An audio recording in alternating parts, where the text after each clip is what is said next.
This is The Baseline, discussing the hot button topics of the NBA. Welcome, everybody. You are tuned to The Baseline. Cali, Warren Shaw discussing the hot button topics of the NBA. This is our 2017 Western Conference Playoff Preview. We give you the goods. We break it down all the way down. You know what I'm saying? To the bone bristle. Shaw, Cal, we give you the goods. Get you ready for some great NBA basketball coming out of the Western Conference. I'm not going to waste any time. You know I'm going to roll out the red carpet to my right-hand man, 50 grand, NBA aficionado, www.shawsports.net, Big Kahuna PNC, my brother from another mother, Mr. Warren Shaw, repping down in Fort Lauderdale, Florida. Holla back at me, Mr. Shaw. Are you ready to rock and roll, man? Absolutely, man. We're talking playoffs, son. Can't believe that time is finally upon us. It's been a great NBA season, but now it's crunch time, and we're gonna dive right in. Got some great guests coming on. But salute to all the fans and listeners of NBA Baseline. Thank you so much for supporting us the entire NBA regular season. But you know we got the goods for you during the playoffs, man. So jump right in. It's H8teful of the Western Conference, yo. Oh, most definitely, man. And of course, in order for us to give you the goods of, you know, our discussion of the Hateful Eight in the West, we have another roundtable to set up for you guys. It's absolutely awesome the way we do these things, man. I mean, we need to be executive producing this type of stuff, man. The way that we collaborate and bring these people together. We got our guys, one of the hottest podcasts rolling out right now called 3 in the Key. They're part of the Almighty Ballers Network. Our man, Tripp, Fuad Ahad, two of the fearsome foursome that represent one of that hot podcast. They're going to be on board to help us break down the Western Conference in a couple moments. So we can't wait to get right into it. Once again, we appreciate everybody tuning into the Baseline NBA podcast. Be sure to get at my man Shaw at Shaw Sports NBA or get at me at GameFace Lee. We encourage you to get at the show's Twitter handle at NBA Baseline. Available on all the major platforms, available on iTunes, Stitcher Radio, Microsoft TuneIn Player FM.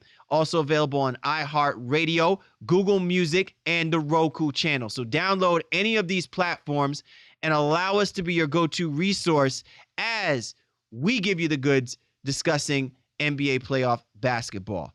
You know how we do, and you know how we roll. It's time now for the breakdown. Time to break it down to the bone gristle. All right. This is what you've been waiting for, NBA fans. You only need to hang mean bastards. But mean bastards you need to hang. This is how it goes down. Cali, Warren Shaw of the Baseline NBA podcast. We are finally here, and we get to discuss the Western Conference playoff picture. And this is what it comes down to. After all of the hype, after all of the craziness in the offseason, after all of the talk and the yammering and the moves by the trade deadline and All-Star Weekend and all the dramatization, we now get to this point where we start looking at the 8 best teams in the Western Conference going at it to give themselves an opportunity to move on into the next round. So that means, you know, only 4 teams are going to be able to make it. And we get to break down that first round, which is very, very intriguing to say none the least. And to help do that, we got some really great guests on board. They've been covering the NBA. They have one of the premier podcasts going on right now called 3 in the Key. But sometimes you can't tell because they run with 4 on the floor. Elias, Dave, Fuad, and Will. We got 2 of them. So they're going to be our 2 live crew to help us break down the Western Conference. Our man Dave and Fuad. Dave, welcome aboard. Fuad, welcome aboard. Man. Hey. What's going on, man? Glad to be here. All right. So first things first, man, before we get into it, man, I want you to help our listeners here on the Baseline NBA podcast get to know a little bit, you know, of our colleagues who also love covering the NBA. Talk a little bit about the 3 in the Key podcast and where everyone can check out the shows and what you guys normally like to dig into when it comes to discussions of the NBA. Well, 3 in the Key, we're from Canada, actually. We're from Ottawa, Canada, north of Toronto, I guess, for a lot of people that don't have any idea where Ottawa is. We're not that far from the Raptors, so cover a lot of Raptors stuff. And I Dave, Tripp. I'm a college basketball nut, so I cover a lot of college basketball stuff. But we just try to have fun with it. Elias is kind of the ringleader, and the rest of us just kind of chirp in with comic relief from now and then. What do you think, Foo? Yeah, man. Just like Dave said, Elias is our Ernie Johnson if you watch the Inside the NBA guys. Yeah. And then we like to say Dave is the Charles Barkley, Will Macklin is the Shaq, and I'm the Kenny the Jet Smith. I love it. That's perfect. So an argument could be made that, while the starters did their thing and kind of became the launching pad for all of this talent in NBA personality discussions, analytics, and media talk, you guys now are ready to take off and set the trend with the Three in the Key podcast. Yeah, we're just north of the border version, right? We got a different perspective up here, and we just like to talk about some basketball. We're all passionate about the game, and excited about the Raptors in the postseason here, but really excited about the Western Conference preview here too. All right, well then let's go ahead and do that. Let's talk Western Conference playoff preview basketball. And look, nothing can be short of the expectations that we felt was going to happen with the Golden State Warriors, as they clearly showed to be the best team, not just in the Western Conference, but practically in the NBA. Now, their first round matchup is against a team that I think we all anticipated were going to be participating in the playoffs because they participated last year. And while a lot of people perceive that the Portland Trail Blazers are somewhat of a misnomer, they basically had to go through some things through the course of this regular season, and really up until the last few games of the regular season before they could etch their name into this year's playoff picture. And so, when you look at this matchup, and everybody is looking at this and saying the Golden State Warriors flat out are just a better basketball team, they should run through the Portland Trail Blazers, but never let anything not be said about Damian Lillard and CJ McCullough and what these guys can do, especially when it comes to the playoffs. So I'm going to roll out the red carpet to my guests. Dave, I'm going to start with you first. What is it about this matchup, while it may seem like the Warriors should run through the Portland Trail Blazers, that Portland Trail Blazers fans should have any kind of hope that they can actually make it tougher for the Warriors in this first round series? I think it comes down to a question about their center, their newly acquired center, Yusuf Nurkic. Is this guy going to be healthy in the first round? Is he going to be able to play against the Warriors? Because if he does, he's going to pose a lot of matchup nightmares for Golden State. They don't really have a guy that can match his interior presence. So if he plays, they could potentially steal a game or two from the Warriors like they did last year. So I think that Portland is really weak up front, and that without Nurkic, they don't have much of a chance. You're going to have guys like Al-Farouq Aminu guarding the paint, and that's not going to be enough. But 21st in defensive efficiency, I just don't think that's enough against the Warriors. But hopefully, if they can get Nurkic in this series, he's the guy that got them into the playoffs. Hopefully, that's enough to make it interesting. Warren, when you look at this, this basketball team, and you say to yourself, what edge do the Portland Trail Blazers have against the Golden State Warriors? I mean, much can be said that while the Warriors have immense firepower with their fearsome foursome, Damian Lillard and CJ McCollum as a backcourt have caused fits for the Golden State Warriors from a defensive perspective, something that we've been talking about where the Warriors can seriously hang their hat on. If they're going to win a championship, they've got to play that defense that they played a couple of years ago. Do the combination of Damian Lillard and CJ McCollum, along with a possibly healthy Nurkic, can create that same kind of havoc that they seem to love creating during the regular season, even though nothing has equated to wins against the Golden State Warriors? I don't think so for Portland in terms of wins, and definitely not winning this series.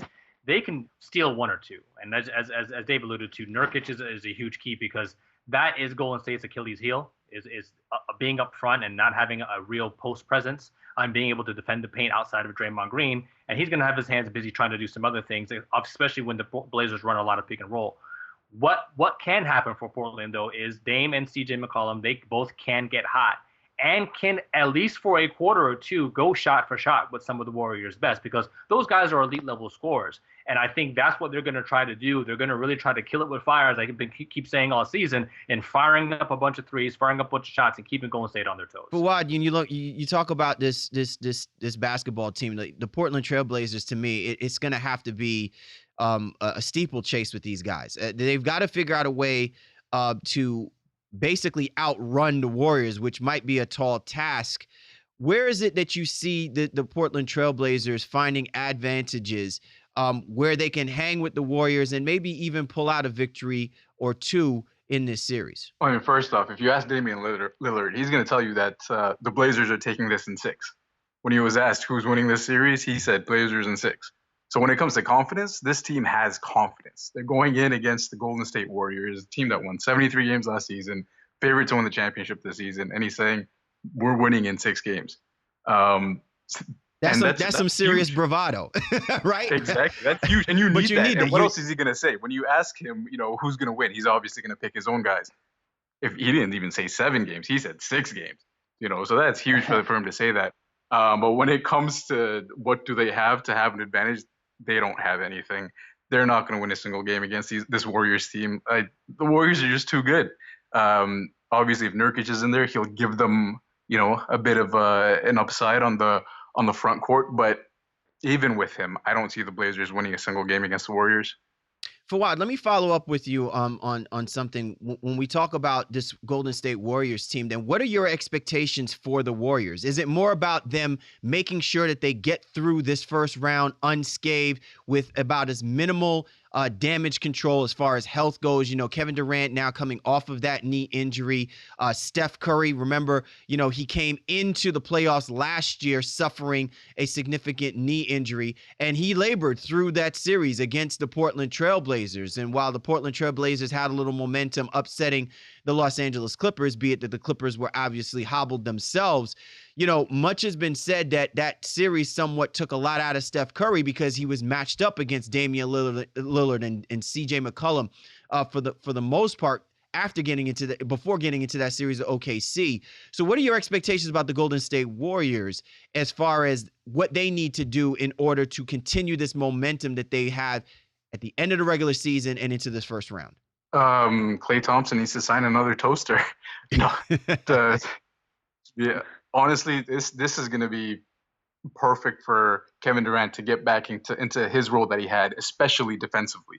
Because defensively, he was amazing before he got injured.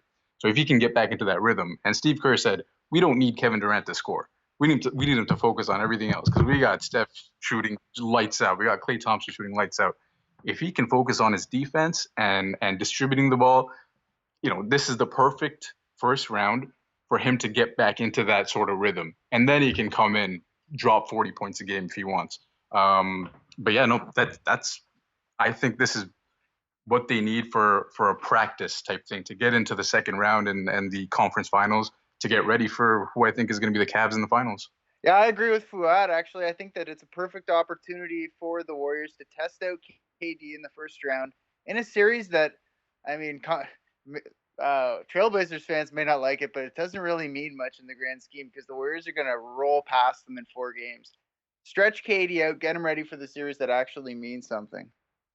Yeah, what's frightening is the fact that Kevin Durant, is averaging about 30 points per game against the Portland Trailblazers. So, it's frightening what he's liable to try and do, in a playoff, because obviously the stakes are high. So, and Shaw, as I look at this is a testing ground on 2 fronts real quick, and then we'll get right into who we think the X factors are. But maybe this might lead into that there has to be 2 different mindsets specifically for guys like Kevin Durant and Steph Curry.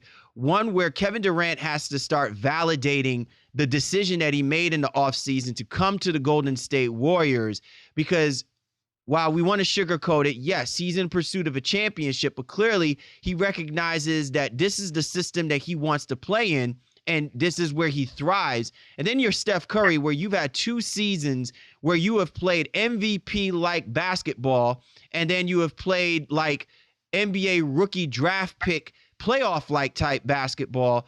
Like these 2 fronts clearly can come to a head where maybe one of them may want it too much, maybe, want it too little. And you don't really get to see both of these guys truly shine, but both of them need to get off to hellacious starts to really start making their mark, so to speak, about this 2017 campaign. Yeah, I think you're going to see in game one the Warriors really take it to them, and that's going to be bad news for the Blazers, obviously. And I think there's some validity to what you're saying there in terms of these two guys, really trying to figure out their best ways to take turns. In the regular season, it's worked pretty well. KD came in there and dominated immediately during the regular season. It took a little while for Curry to figure out how to play alongside him. Then KD went out and Curry regained control, so to speak. I really do feel like, though, they're going to be just fine. But you will see a little bit of a little bit of struggles between these two guys, I think, at some point during maybe even this series as they work some kinks out. But again, this isn't a Blazers team they can upset the Golden State Warriors. This is a great tune-up matchup, if you will. A team that plays in a style that kind of suits what the Golden State Warriors eventually want to do. But Golden State just plays too much defense, in addition to all the firepower they have offensively, for this to be any type of real competition. Cal Lee, Warren Shaw, the Baseline NBA podcast with our special guests, our man, Dave Tripp and Fuad Ahad. They are members of the 3 and the Key podcast. All right, so let's go ahead and talk X factors. Dave, I'm going to start with you. Who do you think is the X factor for the Portland Trail Blazers in this series? Who do you think should be the X factor for the Golden State Warriors? I'd say for Portland, it'd have to be Damian Lillard. He's the guy with the chip on his shoulder, the guy with the most to prove, and the guy that really wants to prove to everybody that he's one of the premier point guards in the NBA. And I think that he's going to really have to go off for Portland to have a chance to win some games in this series. He's going to have to be consistently a 30-plus point per night guy.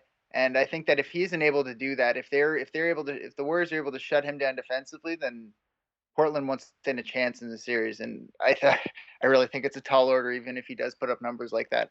For the Warriors, I think Draymond is the guy in the hot seat in this series, maybe because he will have a lot of responsibilities in the front court throughout the playoffs. It's going to be really important for him to be tight, especially if KD isn't quite there yet, defending the rim, which he's been spectacular at all season. I think Draymond's the guy that's really going to have the tall order defensively in the paint. But I think it's too little too late, especially if Nurkic isn't in playoff form or even if he isn't healthy at all going into the series. Warren, do we need to throw out a Draymond Green technical foul alert? How many technical fouls does Draymond Green going into the playoffs? Should we be concerned? Does he want to get these out the way before he gets to the Western Conference or the NBA Finals? You know what I'm saying? Just to make sure that there's no shenanigans that might take place. Well, I don't think there's anybody in the Blazers that are going to need to watch their nuts, so to speak, from Draymond here. Like, nobody poses that type of threat. But we should have put his face on the H8teful. He would instead of Steph Curry. Even though Steph Curry's been getting a lot of shade thrown at him from that recent book that was released, Draymond Green should be like front and center on that H8teful 8 graphic. Yep. That's definitely the truth, man. But regardless with Portland, as they're saying, we're not trying to down this team. Like, they've done a great job in kind of rehabilitating themselves within the season to capture that 8th playoff spot, and pull away from Denver. But you just don't know who's going to contribute besides Dane and CJ McCollum. So when you're asking for an X factor, it could be any number of guys. From if Nurkic isn't healthy, well, is Noah Vonleh going to play, big minutes and go out there and be productive? Al-Farouq Aminu, is it going to be Mo Harkless? Can it be Allen Crabbe coming off the bench? And that guy, for all the money he's got, he's been terribly inconsistent this year. And I just don't think there's enough dudes and enough consistency within that roster for anybody to step up and be that third guy. And I don't know if there really is an X factor in this series for Golden State. I think, they don't necessarily need to play exceptionally well to get past Portland. But, I'll throw a name out there for the sake of argument, and I think it probably would be, their sixth man, Andre Iguodala, what he does coming from them off the bench. When those guys need to rest, those main starters for Golden State, can he continue to do what he does in terms of leading an offense and playing great defense and shut down even some of the guys that Portland may have? I mean, we kind of ran through a lot of, the common name players, Fuad. Is there anyone that really sticks out in your mind who, regardless win or lose, they definitely is someone that we didn't see coming that could certainly make an impact, has the potential to make an impact in the series? Like if you had to push your chips all in and as far as hitting those Vegas odds, who is it between the Warriors and the Trailblazers that you think can truly be an X factor in this type of series? You look at a guy like David West on the Warriors. I mean, he's a seasoned veteran. He can come in and do some damage and not have to. The Warriors won't have to have Kevin Durant in there for too long. Wouldn't have to, have Draymond in there for too long. If the Warriors are up by 20 something points, you can have David West in there doing his thing, just hitting that mid range jumper. He's a guy that can definitely lift them up in this series and not have to have too much work done by the main guys. If I look at the Blazers, Warren mentioned Al-Farouq Amino. I think that guy, he's going to be huge. He started off the season injured, but he was massive last season. And how they played last season, the getting into the playoffs, huge surprise last season. If he can step it up, if he can defend Kevin Durant well enough, I think he can be a huge factor in that series. It's interesting. We haven't mentioned guys like Maurice Harkness or maybe even say like Zaza Pachulia, because those are the two guys that I'm really looking at. And it's for these two reasons. Maurice Harkness is, to me, the closest person that I think has any kind of versatility from a defensive perspective. I know Al-Farouq Amino is supposed to be that guy defensively because of his length and probably would have to take on a Kevin Durant type. But I think that he's going to be compromised simply because of the versatility of the Warriors. But Maurice Harkless is the type of guy offensively and defensively where if he's not efficient on either end of the floor, and ultimately this team has been, you can kind of make the argument that they've done a lot of precarious moves in the offseason that have left you with having to play and rely on Maurice Harkless. And not to take anything away, it's just the worst possible matchup to do this against a team like the Golden State Warriors because he's going to need opportunity to flourish. So I feel like unless he really gets off offensively, guys like Al-Farouq Aminu, Allen Crabbe, Evan Turner, all of these guys are pretty much obsolete because they don't compare to the depth of the Golden State Warriors. And he's really their best player on an offensive, defensive perspective that's going to absorb a ton of minutes and yet has to be the most effective player if Lillard and McCollum and if Nurkic plays in the series. Get stymied or nullified. Then on the other side, I think the Zaza Pachulia situation is very interesting because the Golden State Warriors have gotten away with playing this whole regular season without really saying to themselves, we're going to be able to win with Zaza Pachulia as our true center. They've relied on the fact of running Durant at the 5, running Green at the 5, and at some particular point, they're going to have to get something from Pachulia from a consistency standpoint because you are going to wind up facing a bigger team in the second round. You are going to wind up, even if you get to the finals and the Cleveland Cavaliers make it, going to wind up playing against bigger guys. And Zaza Pachulia needs to actually show me something. Like, this is the perfect series for him to do something, to have some kind of momentum that I think is going to be beneficial for the Golden State Warriors to feel like Kerr can rely on a bigger lineup when he absolutely has to, and it not just be on JaVale McGee. I'm not sure how you guys might feel about it, but feel free to chime in on that thought. Yeah, I mean, I agree on the Maurice Harkless front, but with a guy like him is also Evan Turner. Evan Turner can step it up in the playoffs and have a similar type of thing where Damian Lillard, CJ McCollum, either of those guys don't have to handle the ball. Evan Turner can come in, and that's what he was brought in for. So he can be an X factor also. And on the Pachulia front, I think as a defensive big man, if they have him in there and have him tested through this first round, I do agree that he would be huge moving forward on a defensive point of view. And having a big man playing bigger lineups like a Pau Gasol, the Cavaliers just signed Eddie Tavares. That guy's going to be huge for them if they need him. So yeah, I agree with both those guys with you. All right. So let's go ahead and give our predictions right now. I'm going to start with you, Dave. How do we see things? I think you guys might have mentioned it slyingly in there, not like you were trying to slap the shades off of the Portland Trailblazers in the midst of our conversation, but just so that we have confirmed and solidified our predictions. Who do you have and how many games? I have Golden State going in 4 games in the series. It'll be short and sweet. Quick and painless. All right, Fuad. No hate against the Blazers, but yeah, it's Warriors in 4. Shaw. I'm gonna give the Blazers 1. But He's Warriors like, I'm in gonna give him a 5. mulligan. Oh, sure, why not? Whatever. I mean, I'm trying to be respectful. If Nurkic comes back at all, and then obviously that third game going back to your home crowd and getting all that energy, you know how it is. It's a typical script. So maybe that's the one they steal and get it. But let me just say something real quick. Their BPI, the Blazers are the only team on ESPN's ranking with a less than 10% chance to win their series. It is a 99% chance for the Warriors to come out ahead in this series, which goes to show you what people think of the Blazers' chances going into this match. Well, listen, I've never doubted the Portland Trailblazers about their fervor and their, you know what I'm saying, and as we said before, their bravado. But they're running against a juggernaut. They're running against an absolute juggernaut, and I think it's at the worst possible time. There's no coaching that Terry Stotts is going to be able to pull off to equate the fever that is taking place between Steph Curry and Kevin Durant. The babyface assassin, I think, is ready to actually make his mark in the playoffs, and I think with someone like a Kevin Durant, I think they're chomping at the bit that they want to run through whoever they got to run through in order to find themselves possibly playing against the Oklahoma City Thunder or against the San Antonio Spurs or anyone that has basically ostracized them in what they did in this offseason. I feel bad for the Portland Trailblazers. I got them getting swept. You're tuned to The Baseline. Callie, Warren Shaw discussing the hot button topics of the NBA, our Western Conference playoff preview.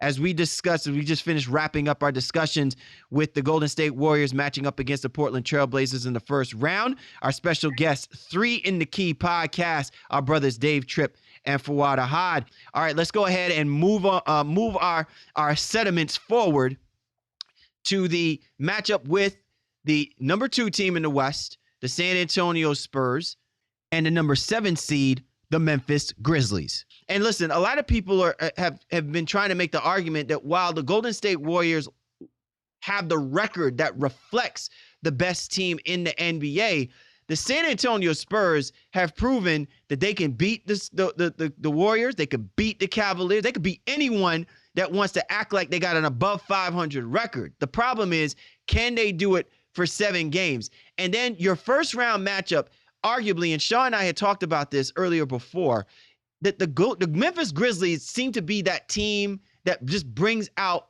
the absolute worst in the San Antonio Spurs. Not the best, the absolute worst. It is always a slugfest between these two teams.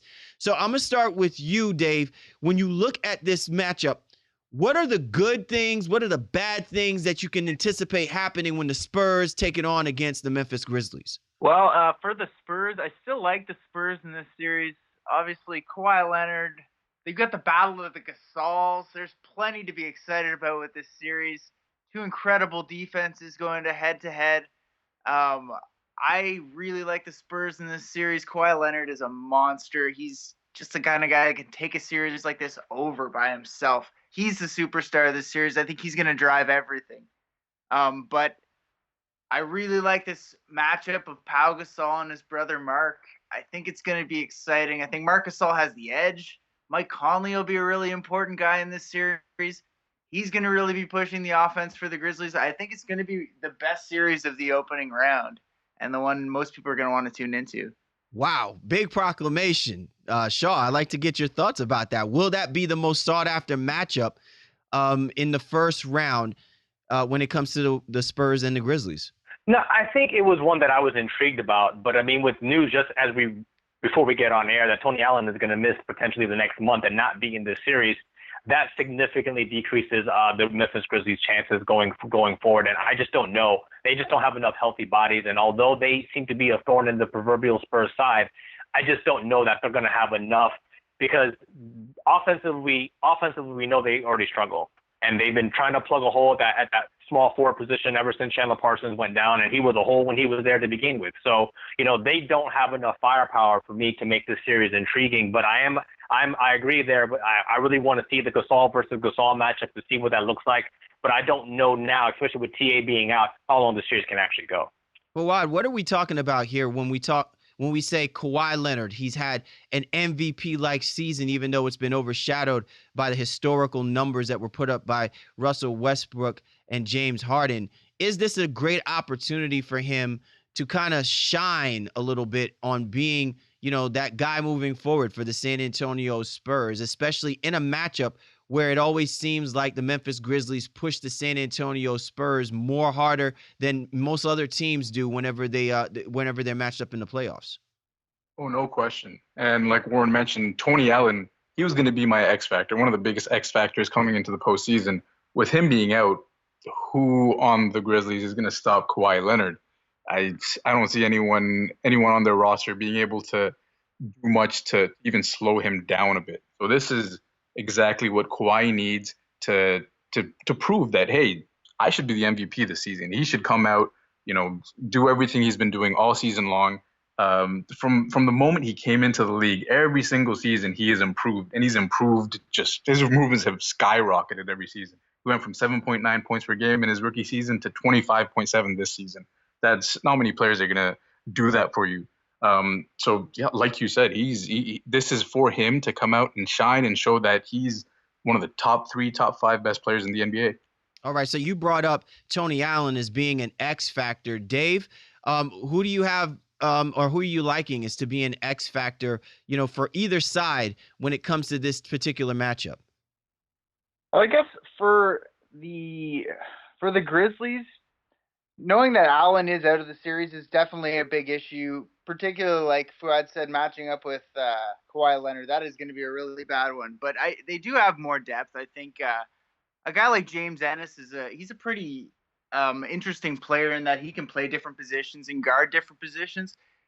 He's a guy that didn't get a lot of play this year, but I think that given the fact that they are short-staffed, he will be able to kind of slide into that role, and he will get a lot of those assignments, especially because Parsons has been absolutely dismal this season and dealt with all those injuries. He's going to be the guy that they're going to have to look at. But even he might be questionable for the beginning of the series, right? So the Grizzlies they'll be in trouble this series leading into it, but hopefully they'll be able to push them and give it a real chance. To me, I think LaMarcus Aldridge is going to be an X factor, or probably the biggest X factor, because the matchup between him and possibly JaMychal Green, and then at times I'm sure Zach Randolph is going to be coming off the bench.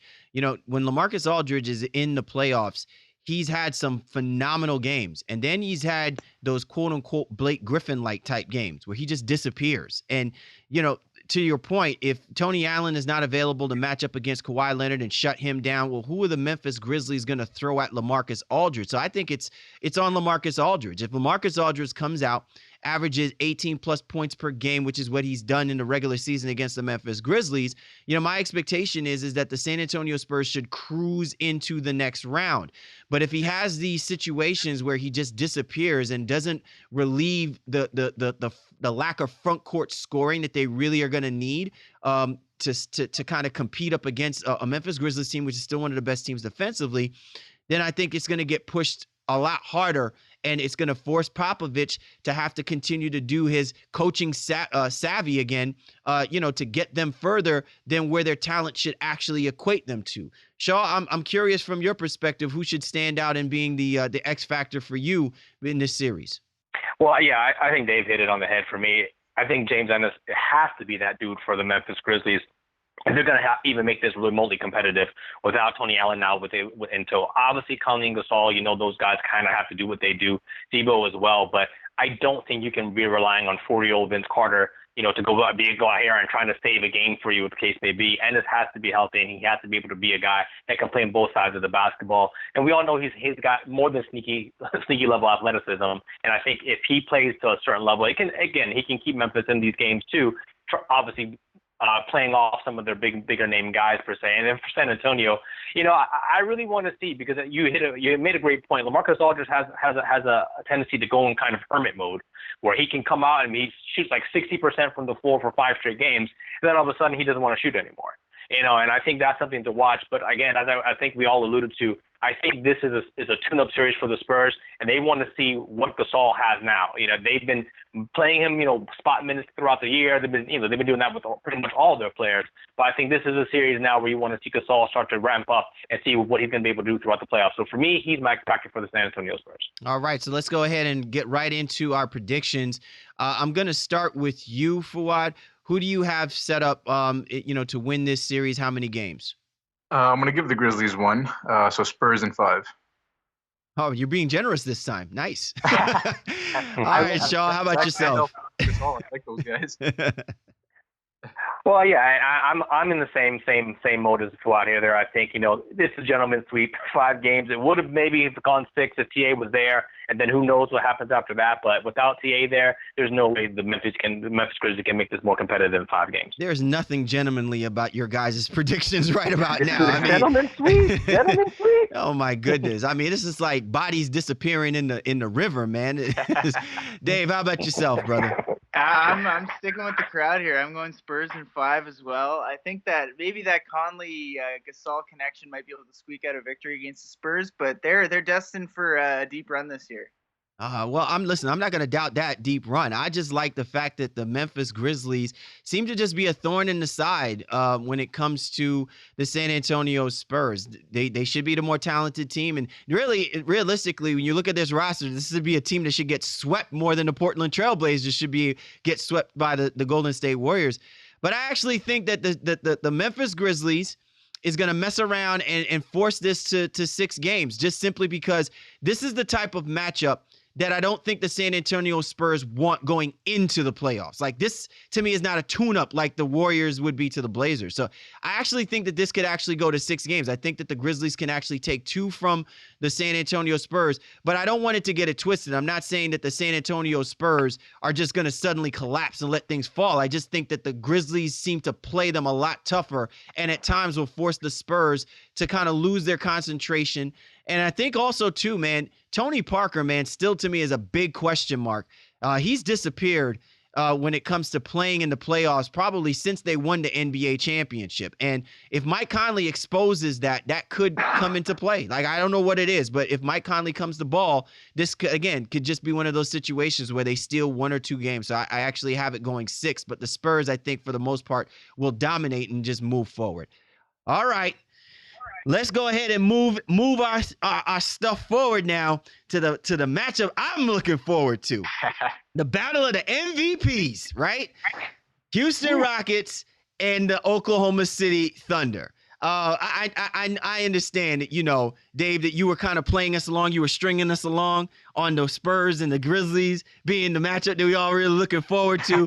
You know what I'm saying? Well, you guys want to see this matchup? Yeah, right. It's kind of like we want to see Donald Trump as our president of the United States. Yeah. So this is what we're talking about with the Houston Rockets and the Oklahoma City Thunder. This is about as fun a matchup as you're possibly going to see, because it could either be something where both of these guys are going to run up and down the court, run over each other, around each other, into each other, and it ultimately is going to be who has the horses to really finish things out. There's no doubt you can take the superstars out, but when you look at the rosters, it really comes down to which guys really want to shine, right? So I'm going to start with Dave. You are going to give me the scoop on why this really should be the matchup to watch for when it comes to the Rockets and the Oklahoma City Thunder. Well, I think you said it. The MVPs collide. The 2 best players in the league, the 2 most exciting offensive players in forever, just going head-to-head in a playoff series. It's going to be spectacular. It doesn't even matter who your pick for MVP is. Both of these guys are completely worthy of at least consideration for the award. And this series is going to be exciting head to head.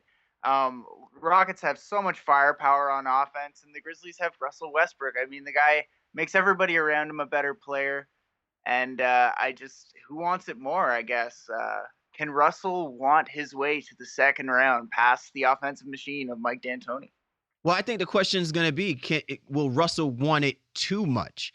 So I pose That that could be question it. to you for why what is it that you see about this Oklahoma City Thunder team that should give you confidence that Russell Westbrook don't get Maverick happy and try to take everything over and allow his team to help him, pull off this upset? That's a tough one, man. Because when you look at the roster, like a guy like Victor Oladipo, that's his second man. This is the first time he's been in the playoffs. Can he, shake off those jitters and produce the way the Oklahoma City Thunder will need him to produce? Can a guy like Enes Kanter do what he needs to do? One thing is a guy like Taj Gibson was a great pickup for them. He's a seasoned veteran. He's been in the playoffs. He knows what needs to be done. He can calm this team down, let them know, hey, look, this is what we need to do. This is what everyone else needs to do. Play your part, blah, blah, blah, all that stuff. So if Taj Gibson can lead this team, great. But I don't see Russell Westbrook not trying to do too much. I think he will try to do too much. And I think the Houston Rockets, the moment they catch the tiniest bit of fire, it's over. Lou Williams, Eric Gordon, those guys, it's if they start hitting threes, I don't think the Thunder have a chance. Shaw, would it surprise you if I said to you that in this matchup between the Houston Rockets and Oklahoma City Thunder that James Harden is not the leading scorer for the Houston Rockets? And if that's the case, is that actually a good thing for the Houston Rockets? Or will James Harden have to be like the Beard, ZZ Top style, dropping classic games, 50-plus points, leading the team in assists in order to propel them into the next round? No, I don't think that's where we're at with the Beard here. I think he's still going to be in his, near 30-ish range no matter what's going on in this series, and still keeping up his rebounds and assists. I will be interested to see, though, if his assists stay as high as they have been in the regular season. Again, 11 is a very gaudy number. That's a massive number, and to do that at almost nearly 30 points a game as well too. So that's what I'm trying to see. I think he's going to score, and you just have to wonder if does he kind of, I don't want to say regress, but go back into kind of the old Beard way where, and he was always a great passer, but that's more 5 or 6 assists a game as opposed to 11.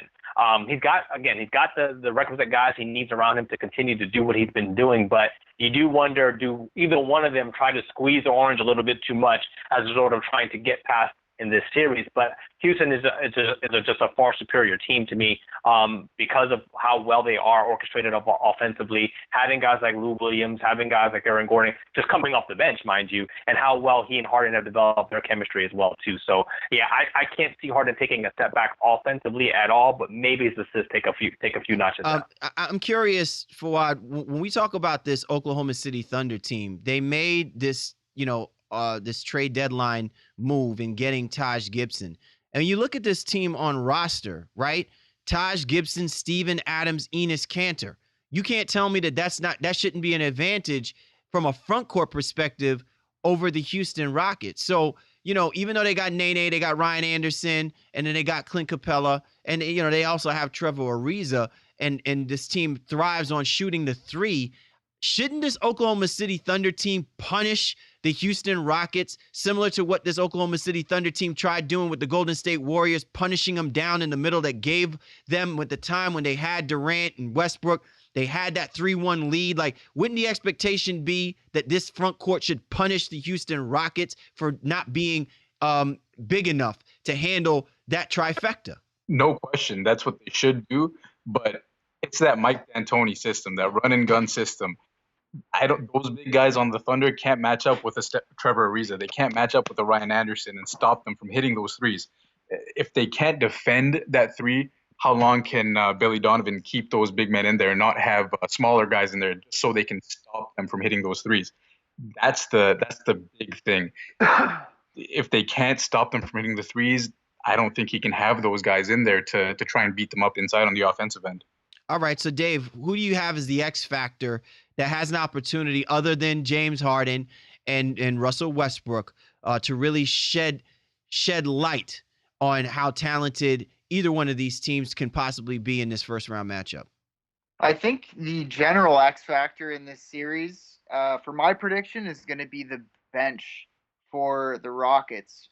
Obviously, they've got a couple six-man of the year candidates in Eric Gordon and Lou Williams, and I think that the bench, when they go deep into the lineup, you're really going to see OKC have to defend high-scoring offense for 60 straight minutes, and that's what's going to be the X factor in this series. They just won't be able to keep up with the Thunder's offense. They've got way too many options from outside, and it's going to be a handful. Yeah, Shaw, Dave just mentioned it, but Lou Williams is averaging Kevin Durant numbers against the Oklahoma City Thunder. And last time I checked, the Thunder gave away Cameron Payne, right? So, I mean, who are they going to run out there on the basketball court to keep up with Pretty Lou? So who do you have listed as being the X factor for both of these teams that could possibly make the difference if the MVPs cancel each other out? Well, yeah, for me, for OKC, I agree. It is going to be bench support, but more directly, not even just the bench per se. I think it's going to be the new Chicago Bulls that the OKC Thunder got. Can Gibson, as Fuad alluded to a little bit earlier, kind of lead them and show them the way a little bit? It's like, yo, chill out. You know what I mean? We can control pace. And I think Donovan has to. That's something we talked about on another show. Can OKC maybe muck this thing up a little bit, slow it down just a tad, so that the Rockets aren't getting out in transition as well as they are? But the problem with that is that does not play to Russ's strength. But for me, I think it's Gibson and Doug McDermott as well. Can he come out here now and finally be an elite level shooter? And obviously elite, I use that very, very loosely. But can he be elite for 2 or 3 games in the series and really be the factor and an outlet for Russ on those drives and kicks? And then maybe even for Oladipo a little bit too, if all those guys are on the court. That's what I'm looking for OKC, man. Like, those guys have to step up and play huge for them. And then regarding the Houston Rockets, the guy I mentioned a little bit earlier, I really want to see what Capella does in this series now. I don't think OKC has the straight post-up ability to dominate down low, but they have bigs that can definitely rebound and get putbacks. And that's where Capella is going to have to kind of control the glass and make sure guys like Gibson and Cantor and Adams aren't getting OKC second and third opportunity. All right, so let's go ahead and get predictions. I'm going to start with you, Dave. Who do you like in this series between the Houston Rockets and the Oklahoma City Thunder? And please don't tell me that it's a sweep. No, I've got the Beard and the Rockets taking it in 6 games. Woo! Very nice. Someone finally pushing this thing up. No gentlemanly talk coming from, coming from Ottawa. I like that. Fuad, how about yourself? I'm gonna have to take the Rockets too. The one game that the OKC Thunder won was when Victor Oladipo had a big game, 29, 10, and 5. I don't see that happening. I'm gonna have to say Rockets in 5. Ooh, very nice. Shaw, what about yourself? Back to the gentleman's sweep, I see. Well, I'm going to go ahead and ride out to my earlier prediction. Definitely have the Rockets and Thunder going into a deep series. I think it's going to be 6 games, though. Just too much offense for OKC to overcome. And as we alluded to at the outset, Russ just maybe getting a little bit frustrated with some of his teammates. Oladipo really not being able to handle the kind of the playoff pressure that's going to be coming his way in this upcoming series. To me, I just think it comes down to who wants it more, and I think it comes down to execution. Mike D'Antoni, the one thing that I've been looking at, and he, I could have thrown him out as my X factor. Will he make the necessary adjustments through the course of a basketball series that helps their basketball team, elevate and take things to the next level? I think that this is a great test to push both James Harden and Mike D'Antoni. We've seen James Harden kind of falter when it comes to critical games, clinching games. He turns the basketball over, probably, the moment too big for him. We've seen what it's been like for him when he's played in an NBA Finals against powerful players like Russell Westbrook and Kevin Durant, and it's kind of fallen short. So we haven't really seen to this degree what he can do now as a favored basketball team. I think that this is a prime opportunity given Russell Westbrook's experience, Steven Adams' experience. They still have the guys from last year's team that almost made it to the NBA Finals. I think that they're going to push this to 7, and because the Houston Rockets have the home field advantage, the Houston Rockets are going to do the needful, and they're going to move forward to the second round. All right, well, then that sounds like we got one more left to go. One more to drop down on, and I'm actually looking forward to this one because this could be the beginning of something special and the possibilities of the end of an era. And this matchup we're talking about is between the Utah Jazz and the LA Clippers. So listen, let it not be said, the Utah Jazz had a heck of a season this year. 20 games over 500, or was it 21 games over 500? I think it's 20 games over 500 this year. They have put themselves in a great position to, really kind of surprise people that they are a legitimate basketball team that nobody wants to play against. And it's just the unfortunate circumstance for a team coached by Doc Rivers that, again, he has to figure out a way to give people a reason to buy into the LA Clippers being a legitimate basketball team, which a lot of people don't. So, Warren, I'm going to start with you. Why should we buy into the idea that the Los Angeles Clippers will figure things out against the Utah Jazz that leads us to think that they should be the better basketball team in this matchup? Well, I'll give you like an okey doke answer, when it comes to the Clippers, just because, we're tired of talking about them. And I think this is the season, just because we want to write them off and we're tired of seeing them kind of underachieve, that this is the year that they finally make a push and get it together. And then give us all the questions of whether or not they should really stay together or break up this season. They'll do just enough to kind of tantalize you and they'll all come back next year, and then they'll collapse again next season. So for me, they have just the veteran capabilities and understanding of what the playoffs are all about. I really like this Utah Jazz, and we've seen this Utah Jazz team coming for the last 2 or 3 seasons now. But I just feel like the Clippers are very a tougher matchup because of the playoff experience that they have and some of the angst that they're going to have with the potential of it being their last go-round all together, with Chris Paul and Blake Griffin all going to potential free agency, Doc Rivers talking about maybe going to Orlando, all of those things. I like the Clippers really to kind of, really show their mantra and their strength, hopefully, in this series.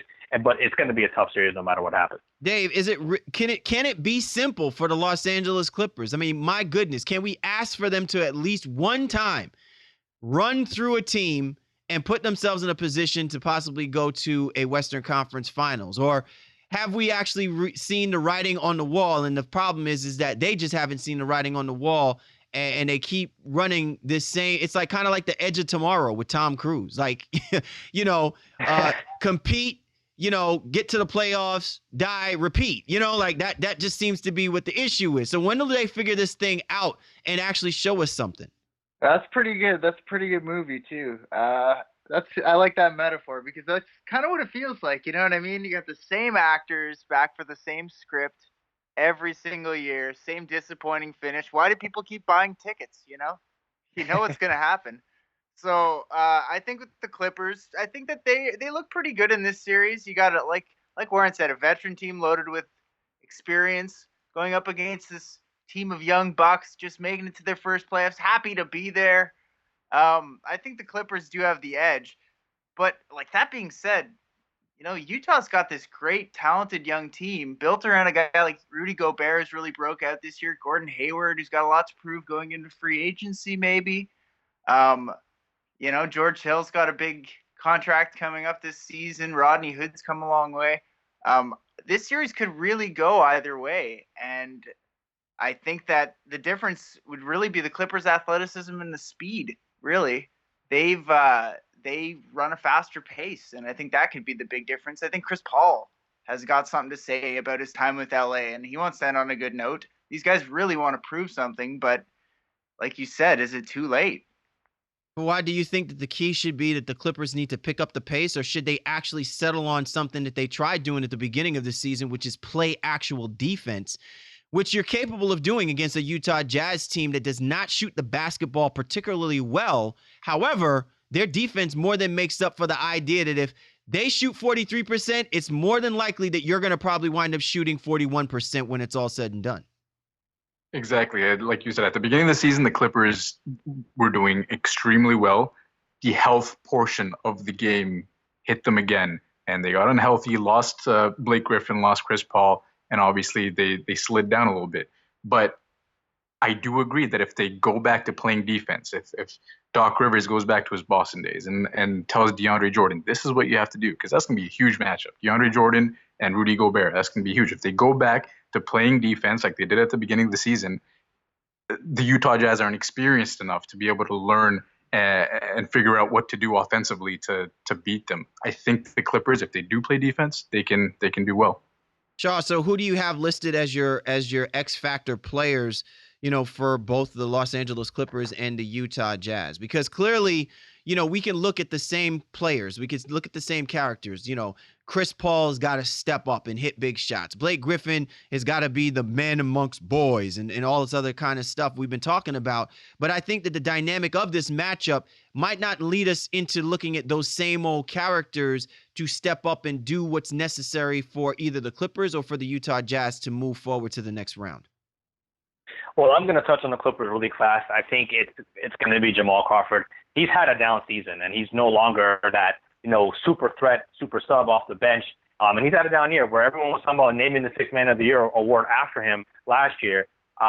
He hasn't played anywhere near that level. So does he come back now and be that guy, especially in lieu of Austin Rivers being out for a little while longer? They really need to have some significant offensive coming off that bench in the form of Jamal Crawford. But for Utah, it's a couple of things I'm concerned about. Can Rudy Gobert stay elite?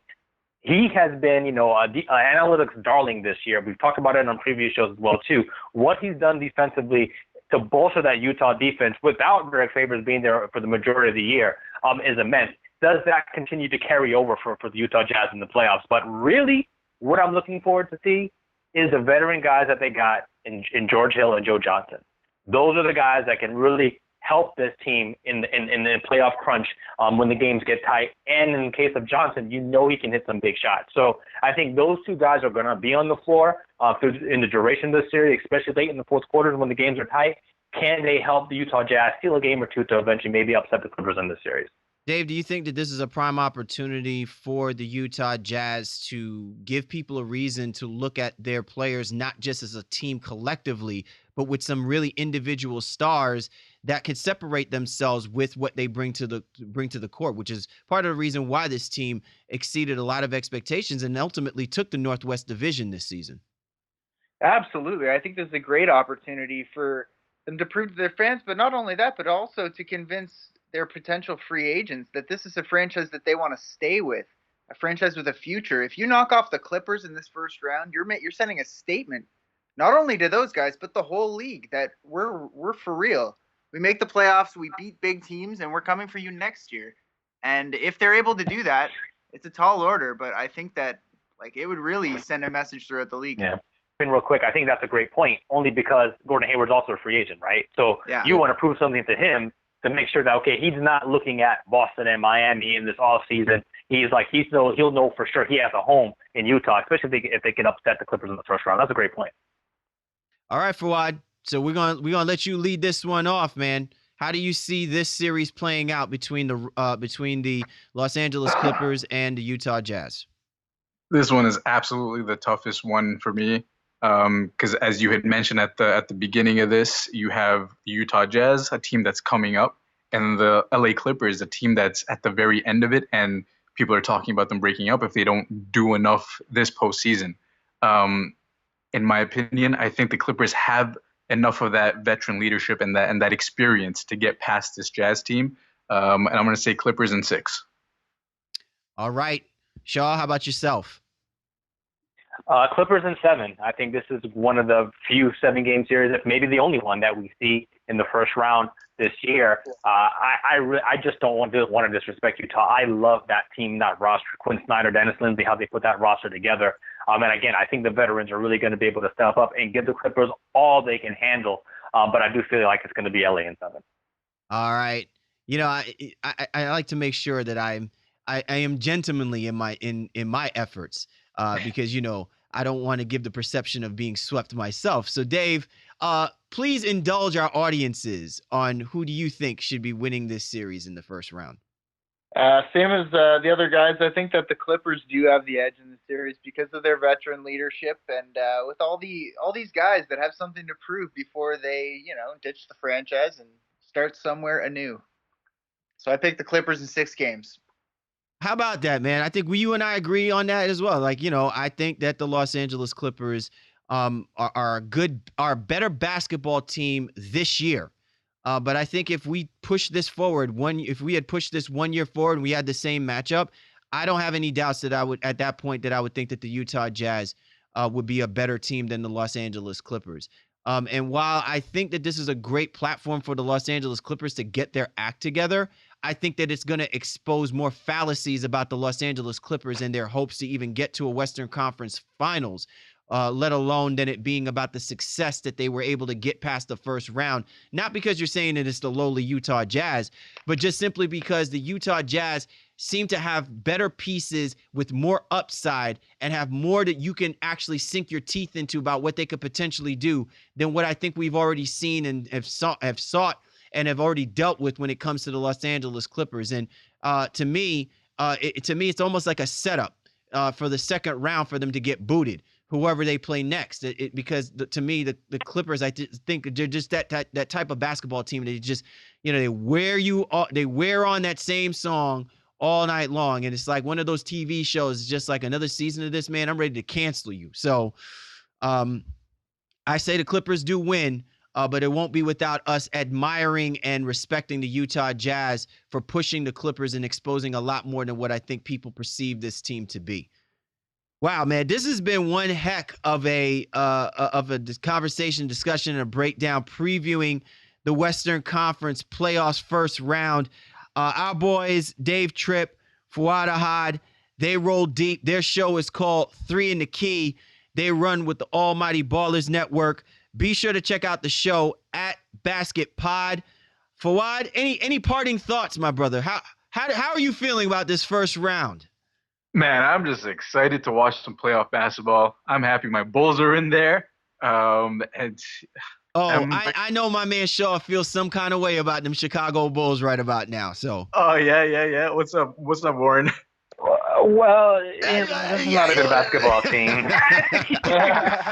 So, I mean, I've been borrowing the phrase that Zach Lowe put out on Twitter a couple of weeks ago, where the Bulls are going to Mr. Magoo their way into that 8th seed, and that's exactly what they did. But I do feel like they have a very good chance, against the Boston Celtics. So that's a conversation for another show. I salute you and your Bulls for making it into the playoffs. I'm just not very happy to see them there. I appreciate that. Yeah, I'm just excited to watch some playoff basketball, man. All right. Our man, Dave Tripp. Dave, how you feeling, man? What's good, man? Yeah, I'm a Bucks fan, so this is a special year for me. We don't get to watch playoff basketball very often, so it should be fun. We got a superstar in Giannis, right? So it's going to be a good year. But the Western Conference is going to be a lot of fun, too. It was great to join you guys. Definitely. So we appreciate every single person for hopping on board with us here on the Baseline NBA podcast. Once again, be sure to check out the show 3 in the Key. At Basketball Pod is their Twitter handle. These guys talk basketball, walk basketball, and if you're the rest around, they might actually travel and play basketball with y'all. It's been a great show altogether. Be sure to check out the Baseline NBA podcast. Cowley, Warren Shaw, we appreciate you guys, and we'll catch up with you next time.